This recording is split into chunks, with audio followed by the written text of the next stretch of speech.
আলুর বাম্পার ফলন দাম নিয়ে শঙ্কায় কৃষক। চলতি মৌসুমে আবহাওয়া অনুকূলে থাকায় চাঁদপুরের মধুতলে দক্ষিণে আলুর বাম্পার ফলন হয়েছে। তবে আলুর দাম নিয়ে শঙ্কা প্রকাশ করেছেন অধিকাংশ কৃষক।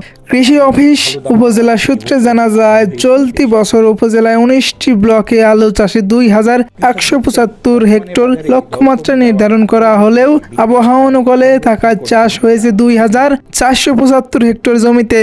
এতে গড় উৎপাদন হয়েছে প্রায় 68,000 টন। দিনরাত কৃষকরা আলু ঘরে তুলতে কাজ করে যাচ্ছে। চলতি রমজান ও আসন্ন ঈদ উল ফিতরের জন্য আয় রোজগার করার লক্ষ্যে রাত বিরাত আলু ভর্তি truck, mini truck, pick up ও অটো দিয়ে পরিবহন করে হিমাগারে নিয়ে যাচ্ছেন আলু চাষিরা।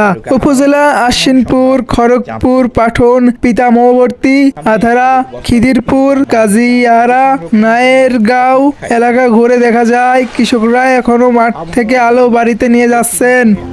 অন্য বছর তো এবার তো খরচ ডাবল, ব্যবসার হারটা কম। হয়তো কোনো মানুষ চালান পাইব, হয়তো কারো লোকসান হইব। অনেক ফলন ভালো হয়েছে। এবার যে জায়গায় আলু করে না ওই জায়গায় আলু করছে, কোলেস্টোরও জায়গা দিতে পারে না। এই হিমাগারের ধারণ ক্ষমতা 10,000 টন।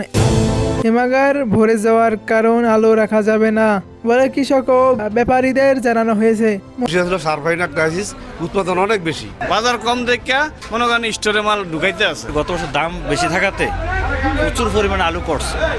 আলু করাতে আর আলুর বাজার কম, পুরো আলুটাই আমরা স্টোরে চাপ দিচ্ছে। থাকবেন সাকিব নিউজ 22 এর পাশে থাকবেন। ধন্যবাদ।